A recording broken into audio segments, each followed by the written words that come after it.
Sir మన రాష్ట్రంలో TDP Janasena BJP ప్రభుత్వాలు ఏడాది కాలం పూర్తి చేసుకున్నాయి. మరి దీనిపైన గత ప్రభుత్వానికి ఇప్పుడు ప్రభుత్వానికి పాలనలో ఎలాంటి ఉంది సార్? అభిప్రాయం అంటే ఖచ్చితంగా డిఫరెన్స్ అయితే కనబడుతుంది. ఎందుకంటే గత ప్రభుత్వంలో ఈ మంత్రులు అయితేనేమి, కొంతమంది ఎమ్మెల్యేలు అయితేనేమి, నాయకులు అయితేనేమి వాళ్ళ యొక్క దుబారా వ్యవహారాలు కానీ, మాట తీరు కానీ సరిగా ఉండేది కాదు. ఇప్పుడు ఆ టీవీలో ఆ బూతులు కానీ, ఆ వ్యవహారాలు కానీ దూరం అయిపోయినాయి. తర్వాత రోడ్లు రవాణా వ్యవస్థ అభివృద్ధి చెందింది. ఈ గిరిపుత్రులు ఎక్కడ గిరిజనులు ఉన్న ప్రాంతానికి కూడా రోడ్లు వేసి కొద్దిగా డెవలప్మెంట్ కనపడుతుంది 1 yearలో. అనంతపురం జిల్లాలో కూటమి పాలన బాగుందని అనుకుంటున్నారా? సంపూర్ణంగా 1 year అయింది కదా. గతంలో విధ్వంసం జరిగిందనో లేకుంటే ఇబ్బంది కలిగిందనో జరిగింది. అయితే ఒక్కసారిగా ఒక సంవత్సరంలోనే పెద్ద మార్పు వస్తుందని మేము ఆశించలేదు, అనుకోలేదు. అయితే అనుకూల వాతావరణం అయితే ఉంది. పయ్యావుల కేశవ్ గారు ఆర్థిక మంత్రి గారి నియోజకవర్గంలో ఉరవకొండలో కానీ రాయదుర్గంలో కానీ ఆ కాలువ లైనింగ్ అయితేనేమి, రాగులపాడు వద్ద ఇదైతేనేమి, లేకుంటే గుత్తి నియోజకవర్గంలో బేతాపల్లె దగ్గర సోలార్ పార్కు ఏర్పాటు చేయడంలో 22,000 కోట్లతో లోకేష్ గారు శంకుస్థాపన చేయడం, భూమి పూజ చేయడం కొంచెం ఆశించేదగ్గ విషయం. తాడిపత్రి నియోజకవర్గ ఎమ్మెల్యే పనితీరు ఎలా ఉందంటారు? మా నియోజకవర్గ ఎమ్మెల్యే యువకుడు, విద్యావంతుడు, కొంచెం అవగాహన, రాజకీయ కుటుంబం బాగా వాళ్ళ ఫ్యామిలీ నుంచి వచ్చిన వ్యక్తి కాబట్టి సంపూర్ణంగా ముందుకు వెళ్తాడని ఆశిస్తున్నాము.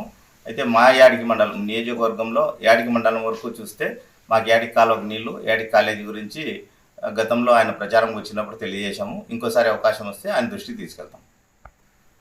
గత వైసీపీ ప్రభుత్వ కాలంతో పోలిస్తే ప్రస్తుత కూటమి ప్రభుత్వంలో అమలవుతున్న పథకాలపై మీరు సంతోషంగా ఉన్నారా? ప్రభుత్వ పథకాల వరకు వస్తే వాళ్ళు నవరత్నాలు అన్నారు 9, వీళ్ళు సూపర్ 6 అన్నారు. అంటే చెప్పడంలోనే హామీ ఇవ్వడంలో 3 తక్కువ.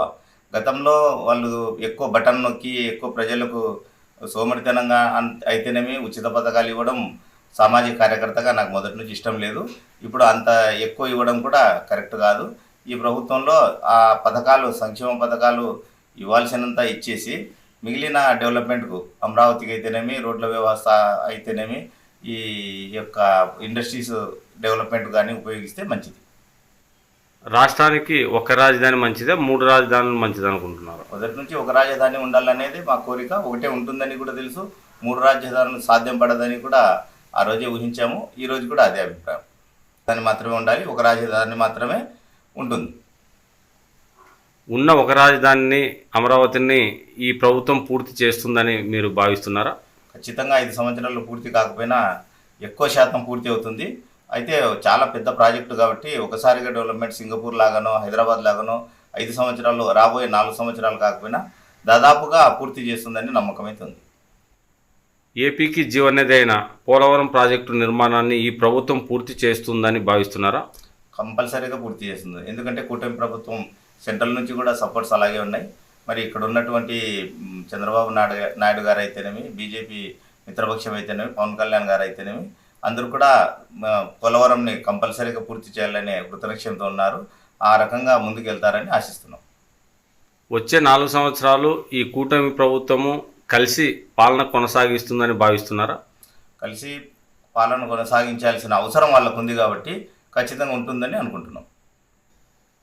3 రాజధానులు అభివృద్ధి చేసే క్రమంగా వైజాగ్, కర్నూలు జిల్లా పరిసర ప్రాంతాల కంటే రాయలసీమకు సంబంధించి అన్యాయం జరిగే అవకాశం ఉంటుందని భావిస్తున్నారా? ఒక రాజధాని ఉండడం వల్ల 3 రాజధానులు అవుతాయి అని ఆశ పెట్టుకుంటేనే రాయలసీమ ప్రాంతానికి కానీ, వెనుకబడిన వైజాగ్ ప్రాంతానికి కానీ అభివృద్ధి చెందుతుందని ఆశిస్తాం. అసలు 3 రాజధానులు సాధ్యం కాదని ఆల్రెడీ నిర్ణయం తీసుకున్నారు. ఆ రోజే ప్రజల అభిప్రాయం కాబట్టి 3 రాజధానులు సాధ్యం కాదు కాబట్టి ఈరోజు ప్రత్యేకంగా కర్నూలుకు న్యాయ రాజధాని రాలేదని కానీ, ఆర్థిక రాజధాని వైజాగ్ కాలేదని కానీ బాధ లేదు. మహేంద్రవరం, విజయవాడ చుట్టుపక్కల పరిసర ప్రాంతాల్లో బ్లేడ్ బ్యాచ్లు, గంజాయి బాధితులతో బాధలు పడేవారు. కూటమి ప్రభుత్వం వచ్చాక ఆ భద్రత ఎలా ఉంది? గత ప్రభుత్వ హయాంలో 1,00,000 పైచిలకు హెక్టార్లలో గంజాయి సాగు జరిగేది. ఇప్పుడు అది పాతిక వేల ఎకరాల కంటే తక్కువకు వచ్చింది. దాన్ని కూడా అంతమొందిస్తారని ఆశిస్తున్నాం. ఎందుకంటే గతంలో గంజాయి ఇక్కడి నుంచే కాకినాడ, ఛత్తీస్గఢ్, ఒడిశా, గుజరాత్, బాంబేకి సరఫరా అయ్యేదని మనం పేపర్లలో చూస్తేనేమి టీవీల ద్వారా తెలుసుకునే వాళ్ళం. ఆ యొక్క వ్యవహారం కానీ బ్లేడ్ బ్యాచ్లు కానీ కొద్దిగా రాష్ట్రం ప్రశాంతంగా ఉందని ఆశిస్తున్నాం. చిత్తూరు, కడప, తిరుపతి, కర్నూలు, నెల్లూరు పరిసర ప్రాంతాల నుంచి ఎర్రచందనం గతంలో పెద్ద ఎత్తున తరలించే కార్యక్రమం జరిగి దొరికేవి. ప్రస్తుతం డిప్యూటీ సీఎంగా పవన్ కళ్యాణ్ ఈ దొంగతనాల్ని అరికట్టినాడని ఏమన్నా భావిస్తున్నారా? అటవీ శాఖ మంత్రిగా ఆ శాఖను నిర్వహించడంలో ఆయన సక్సెస్ అని అనుకుంటున్నాం.